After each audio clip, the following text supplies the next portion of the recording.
ဘောက်ဆင်လောကမှာမူဟာမက်အာလီနဲ့ဇိုးဖရာဇာဘောလုံးလောကမှာလီယိုနဲ့မက်ဆီနဲ့ခရစ္စတီယာနိုရိုနယ်ဒိုတို့ကအခါးသီးဆုံးပြိုင်ဘက်တွေဆိုလို့ရှိရင်တော့ MMA လောကမှာကော်နာမဂရီဂွန်နဲ့ခါပင်းနူမာကိုမယ်တော့တို့ကလည်းပြိုင်ဆိုင်မှုပြင်းထန်တဲ့ကစားသမားတွေဖြစ်ပါတယ်။သူတို့မတဲကြဘူးဆိုတာကိုတကဘာလုံးသိကြတယ်။ဒါပေမဲ့ဘာကြောင့်မတဲလဲသူတို့ရဲ့ရန်ညိုးရန်စားတွေကဘာတွေရှိနေလို့ဒီလောက်တောင်ဖြစ်သွားကြရလဲဆိုတာတော့သိရလို့နဲတယ်။ဒီနေ့မှာတော့ကျွန်တော်အဲ့ဒါတွေအကုန်လုံးကိုကျွန်တော်ပြောပြပေးမယ်။ I want to say something. I want to stay humble, but I have to talk because your guys talk too much. Hey, you know guys, this is true. This is not trash talking. Hey guys, Irish only 6 million, Russian 150 million. I want to fight for your chicken because this is #1 easy fight in lightweight division. UFC ကဒီ2012ခုနှစ်မှာခါပစ်ကိုစာချုပ်ချုပ်လိုက်တယ်ဒီ lightweight တန်းမှာဆော့တာပေါ့ဒါပေမဲ့ခါပစ်ရဲ့ကစားဟန်ကိုလည်းအားလုံးကသိကြတယ်ဗျာအရန်ပြင်းမှုကောင်းတယ်ပြီးတော့ decision တွေနဲ့နိုင်တာကများတယ်အဲ့တော့ကြောင့်သူ့မှာ UFC မှာပြိသက်ကနဲတယ်ကော်နာမဂရီဂိုကတော့ဒီ UFC ကိုခါပစ်ထက်နောက်ကျပြီးတော့2013မှာရောက်လာတယ်ဆိုပေမဲ့အလဲထိုးပွဲတွေကများတဲ့အတွက်ခါပစ်တက်ဆိုင်ကော်နာမဂရီဂိုကနာမည်ပိုကြီးတယ်ဒါပေမဲ့မတူဘူးခါပစ်ကကြတော့155ပေါင် lightweight တန်းမှာဆော့တာကော်နာမဂရီဂိုကတော့145ပေါင် featherweight တန်းမှာဆော့တာအစတုန်းကတော့ဒီခါပစ်ကကော်နာမဂရီဂိုရဲ့ fan ပေါ့ကော်နာကြီးကနေခါပစ်ကဒီသူ့ရဲ့ t-shirt တွေကိုလည်းတောင်းမှုတယ်ဓာတ်ပုံတွေလည်းတူတူတောင်ရိုက်တယ်တငယ်ချင်းတော့မဟုတ်ပေမဲ့တယောက်နဲ့တယောက်အပြန်အလှန်လေးစားမှုတွေတော့ရှိကြသေးတယ်ဝိတ်တန်းမတူတာကြောင့်လည်းနှစ်ယောက်လေးလေးဆက်ဆက်ဆံကြရလို့လည်းထင်တယ်ပြီးတဲ့အတိုင်းကော်နာမဂရီဂိုကသူ့ prime time ကိုရောက်လာတဲ့အချိန်မှာ lightweight တန်းကိုတက်မယ်ဆိုပြီးတော့သူပြောတယ်အဲ့ချိန်ကစပြီးတယောက်နဲ့တယောက်တိတ်မကြည့်တော့ဘူးဗျပြဿနာကိုဂျားထဲကနေကြီးအောင်လှုပ်လိုက်တာကကြီးအောင်လှုပ်လိုက်တယ်လို့ပြောတာလေဒီလိုဒဲကြီးလှုပ်လိုက်တာမဟုတ်ဘဲနဲ့တွယ်ဝိုက်တဲ့အနေနဲ့ပြဿနာကိုကြီးအောင်လှုပ်လိုက်တာ UFC ရဲ့ CEO ဒင်နာဝိုင်ကြီးကိုယ်တိုင်ပဲဗျကော်နာမဂရီဂိုက lightweight တန်းကိုတက်လာချင်းပဲဒီ UFC ရဲ့ CEO ဒင်နာဝိုင်က Eddie Alvarez နဲ့တည်ပေးတယ်တကယ်ဆိုရင်အဲ့ဒီချန်ပီယံစိန်ခေါ်ခွင့်ရတဲ့နေရာခါပစ်ဖြစ်ကမှာပါခါပစ်ကအဲ့ချိန်မှာနိုင်ပွဲဆက်နေတဲ့ fighter တယောက်ဖြစ်ပြီးတော့ချန်ပီယံကပတ်စိန်ခေါ်ခွင့်ရဖို့လေတကယ်ထိုက်တန်နေပါပြီအဲ့ဒါကိုဒင်နာဝိုင်ကြီးကခါပစ်ကိုချန်ပီယံစိန်ခေါ်ခွင့်မပေးဘဲနဲ့ဒီနောက်မှပေါက်တဲ့ရွှေကြာဖြစ်တဲ့ကော်နာမဂရီဂိုကိုခွင့်ရေးပေးလိုက်တယ်တကယ်တော့ဒင်နာဝိုက်ကိုယ်တိုင်ကလည်းမမှားဘူးဗျကော်နာမဂရီဂိုကလည်းပုံရိပ်မြင့်တဲ့ကစားသမားဖြစ်တဲ့အတွက်အဲ့လိုအခွင့်အရေးမျိုးပေးသင့်တယ်လို့တော့ထင်တယ်အဲ့ဒီအချိန်တွေကနေစပြီးတော့ဒီခါပစ်နဲ့ကော်နာတို့ရဲ့ဆက်ဆံရေးတွေကလုံးဝဟိုတာဖြစ်တယ်ဗျ Twitter မှာအပြန်အလှန်ဖဲ့ကြရလဲဒီတကဘာလုံးဝမြင်တဲ့အတိုင်းပဲနောက်ခါပစ်တင်းသွားတဲ့အချက်ကကြတော့ဒီကော်နာမဂရီဂိုက lightweight champion ဖြစ်လာတဲ့အချိန်မှာသူကကော်နာမဂရီဂိုကိုသူစိန်ခေါ်တယ်ဒါပေမဲ့ကော်နာမဂရီဂိုကလက်မခံဘူး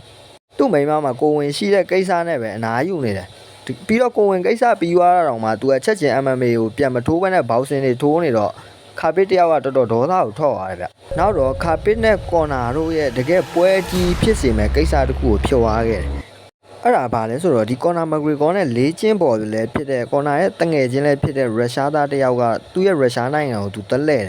်အဲ့အချိန်မှာသူက night club တစ်ခုမှာခါပစ်ရဲ့တငယ်ချင်းတွေနဲ့ရန်ဖြစ်တယ်နောက်တစ်ပတ်နှစ်ပတ်လောက်ကြာတဲ့အချိန်မှာအဲ့ဒီကော်နာတို့ရဲ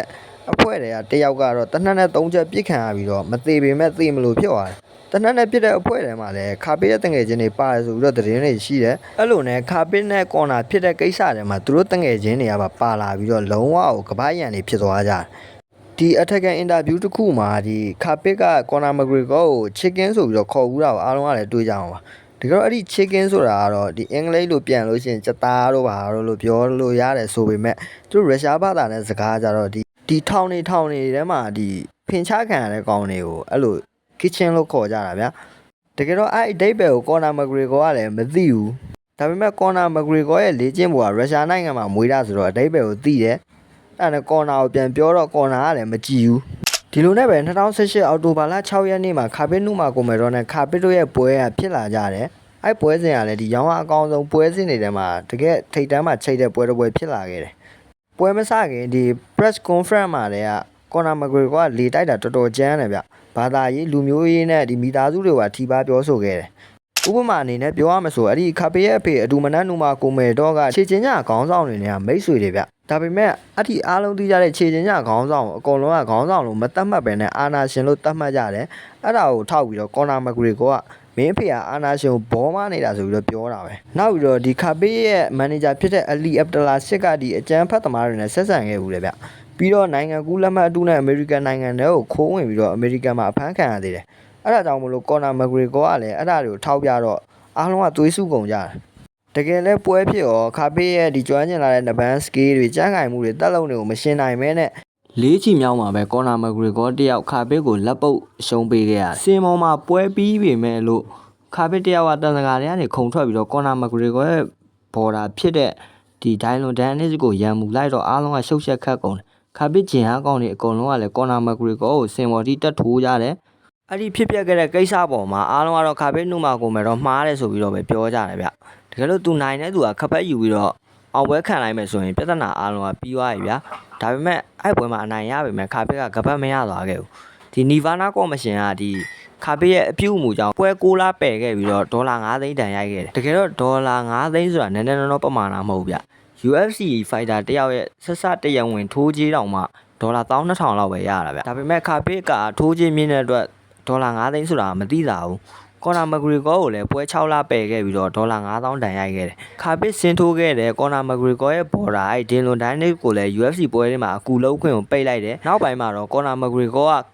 ခါပစ်နဲ့မကြေပွဲထိုးခြင်းပေမဲ့ခါပစ်ကတော့လုံးဝညင်းတယ်ပြိုင်ဘက်ကိုလေးစားမှုမရှိတဲ့ကစားသမားနဲ့ဘယ်တော့မှမထိုးဘူးဆိုပြီးတော့အပြက်ပြောလိုက်တယ်နောက်ဆုံးမှာတော့ Justin Gaethje ကိုနိုင်ယူတော့ကစားသမားဘဝကနေအနားယူသွားခဲ့တယ်ဒင်နာဝိုက်ကတော့ခါပစ်ကိုတပွဲလောက်ထပ်ထိုးဖို့ကန်လန်ခဲ့ပေမဲ့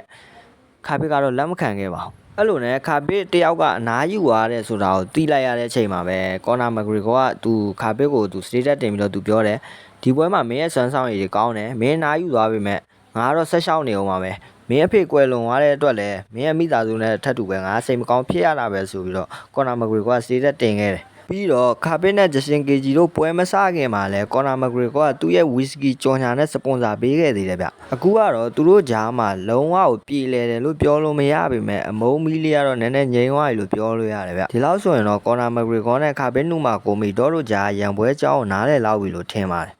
အားလုံးကျေးဇူးတင်ပါ